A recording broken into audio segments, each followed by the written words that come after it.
So I thought of something terrifying that I try to get away from by playing video games and looking at anime girls, and it's that horrifying concept. What if reality is real? Like what if I live in an authentic reality? I was thinking, I was reading a manga. If AI ruled the world, and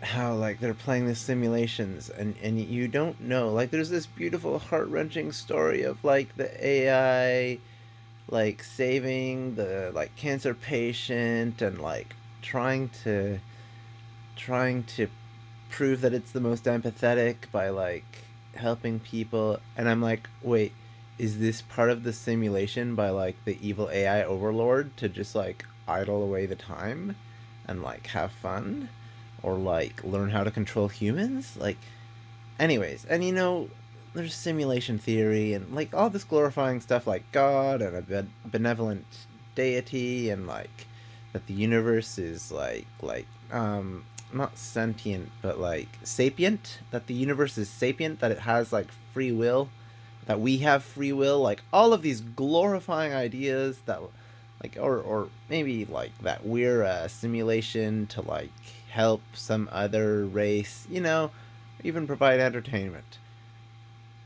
But what's more horrifying than any of that is if we do live in like an inherently nihilist universe where stuff is fucked up and will stay fucked up. There's this like concept where like, for example, nuclear war, like people think there'll be an extreme like either world peace or like thermonuclear war. But what if stuff just stays the same?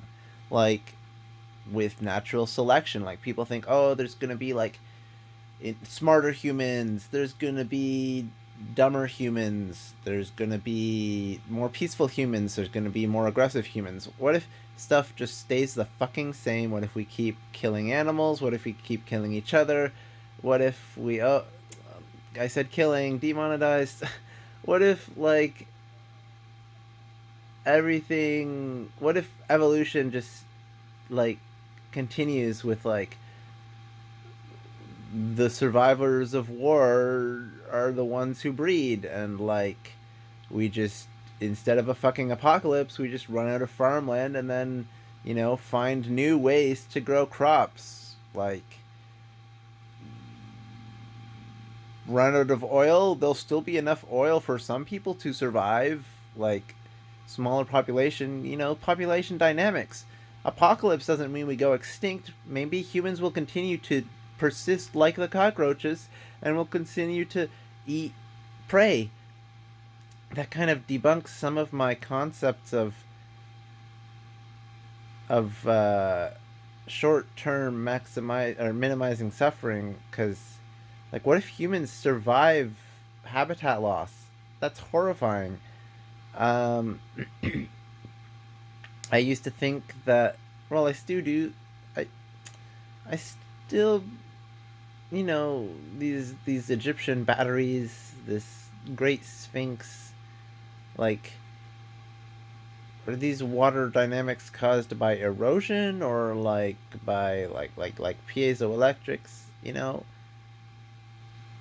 because there's so much worship of the pyramids, like maybe there was actually piezoelectrics in a Giza power plant, but that's deep conspiracy theory type, like biblical type mythology. Anyways,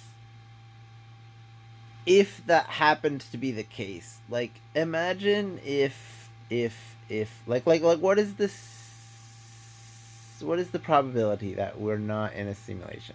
What's the probability that we are in a simulation? What would be the point of the simulation?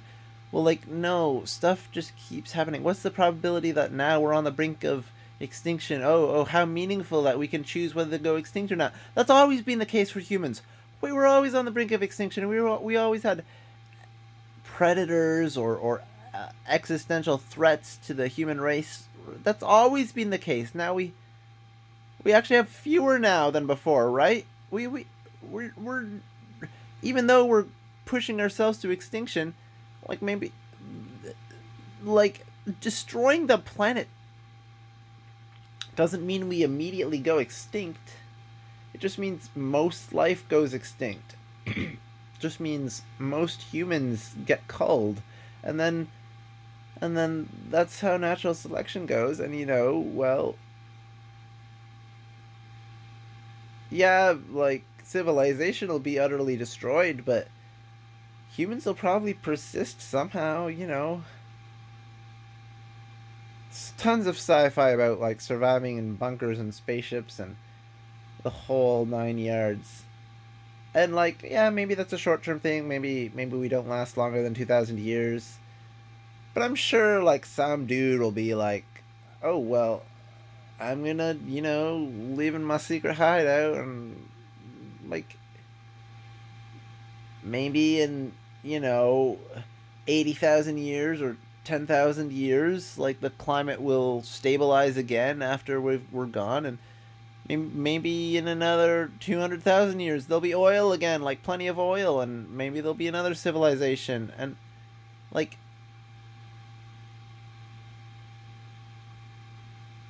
uh there's tons of conspiracies about ancient civilizations.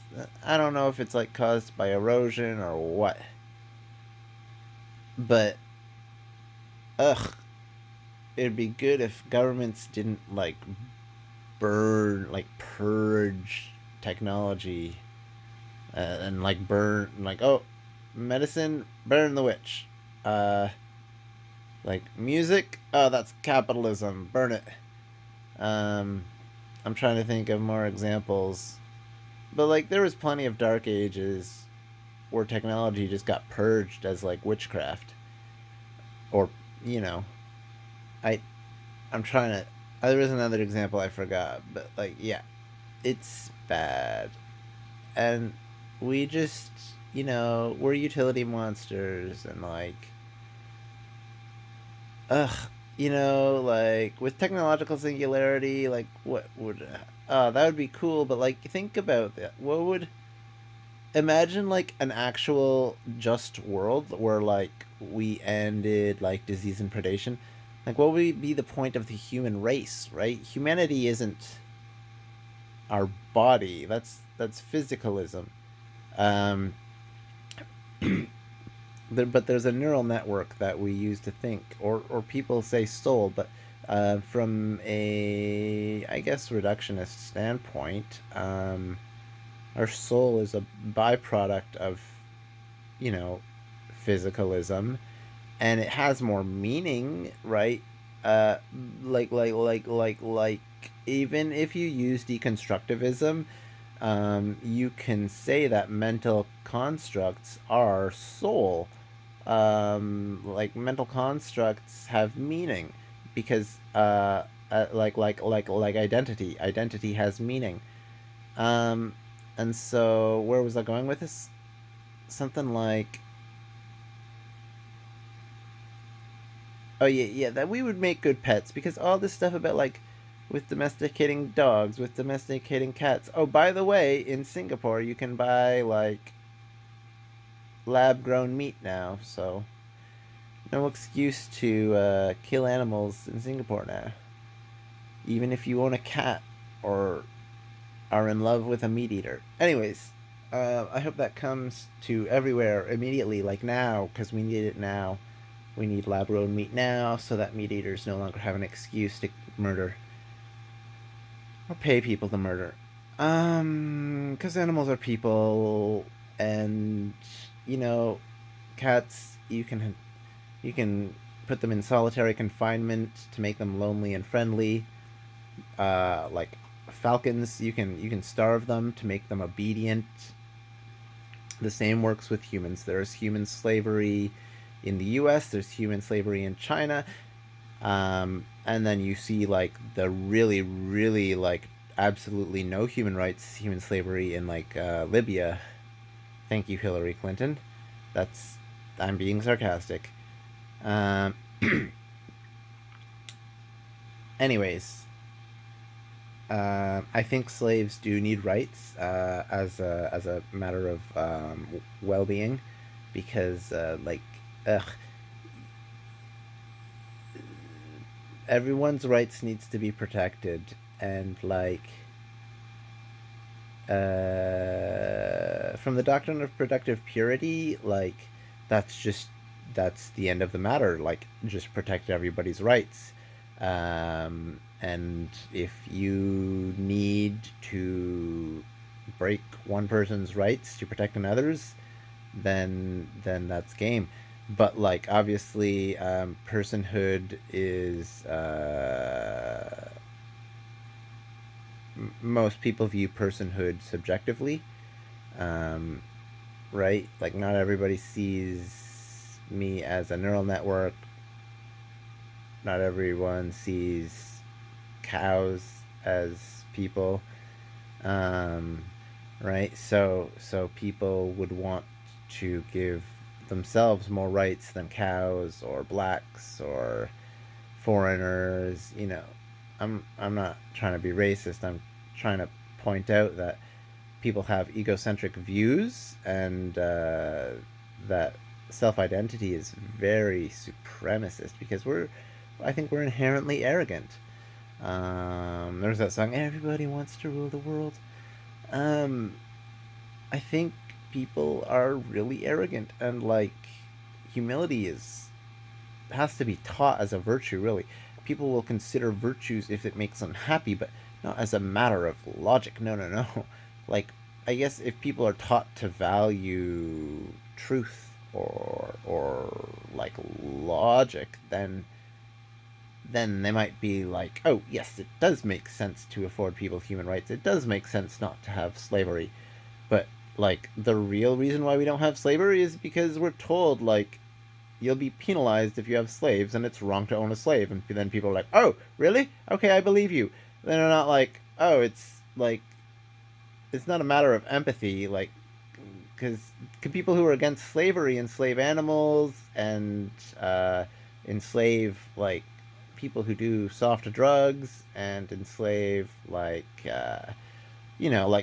buy shoes off of slaves, and support, like, bankrupting farmers in order to get save like 5 cents off of, like, genetically modified, like, food grown off of oil and natural gas, and like, that stuff's that's an existential threat, because you're gonna run out of, well, not it's not whether we run out of fossil fuels and suffer a famine. It's whether we screw up the atmosphere.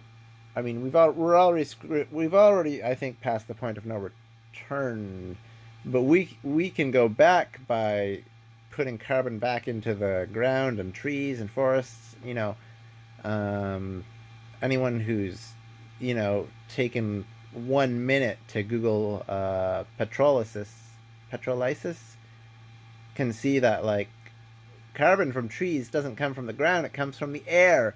And so people are like, "Oh no, save the trees!" No, no, fuck the trees. Just grow a lot of trees, turn them into compost, or whatever trees turn into, detritus, anything. Like, you can literally burn trees, and it's good for the environment. If you plant a tree, if you plant the same number of trees you burn, it's good for the environment. Fuck the trees. We need the carbon back in the ground. So when you burn a tree, not all of the carbon goes back into the air, and then you plant another tree using the compost you made from the burnt tree. That's Black Earth type, you know, in a controlled fashion. You burn in a controlled fashion. You plant in a controlled fashion. And you know what? We can do the same thing with predation. We can control predation in the wild. We wiped out wolves. We wiped out, I don't know, lions or whatever other. I don't know what predators used to roam. I guess we weren't the ones who roamed out the T Rex, but there were a whole bunch of predators that aren't around now because we hunted them all out. Um, you know, if we lived underwater, we would probably hunt out the giant squid because they're fucking scary. And why are they scary? Because they're fucking like us. We're vicious, barbaric predators, and So we're afraid of vicious barbaric predators. And when we see foreigners, we call them vicious barbarians. But like, really, all of us are, and we're utility monsters, and and we're a neural network taught to believe that we somehow have like free will and a soul, and this has utility as like a social like means of like the doctrine of purity has utility because it works, you know. And so free will has utility because it works, because without personal agency we would have anarchy, and anarchy is a socially unstable structure which is terrible for well-being. We need agency to disincentivize others like breaking our rights. And so it I think we've evolved even to instinctively value self-identity, and to instinctively value companionship, and instinctively value attention, like not even positive, like people value negative attention. And anyways, and it sucks we're so malleable that like virtues aren't even instinctive. Like we get happiness from talk. Like if I talk like this, it's inspirational, and you can imagine that I am like happy because of how I talk. You can imagine that I have a nice enviable mental state that you want to imitate, and that because of understanding what I'm trying to say, that you will somehow become happier because I'm talking like this. And so people imitate whoever talks in a motivational way. It's inspiring, and that is where we draw virtues from. Whatever someone's saying, we see some virtue we draw from our own selfish needs, the virtue that will rationalize our own egocentric views. And we'll see that talking like this is inspirational. We'll cherry pick whatever the speaker's saying, and that will rationalize our own views and strengthen our own beliefs. And through this egocentric echo chamber that we've somehow managed to construct out of projecting our sense of self into a speaker, and seeing the speaker as our imaginary friend who's solidifying and reinforcing our own pre-conceptualized beliefs to justify our own egoist selfish views, that this is how we form subjective virtues. But I think it's more objective to just believe in objective morality, and have nihilism as an egalitarian foundation for measuring personhood and measuring suffering. And we can measure suffering by measuring neurology, and we can measure personhood by measuring social bonds and cognitive abilities. And we can test all of those things. We can test emotions. We can measure emotions chemically. We can test cognitive abilities. We can even communicate with animals. We are animals. We speak through guttural sounds. We don't have telepathy. We're just creating mental constructs to understand each other as like I'm your fucking imaginary friend. I'm not like real to a solipsist. You don't know I exist. You just see me and hear me, my guttural blah blah blah. I'm making noises like a barbarian, and you think, well, I can translate those noises because I have the I have the I've evolved to understand human noises. But have you evolved to understand cow noises, chicken noises? Do you know when a cow's in pain? Do you know when a cow's suffering? Do you know when a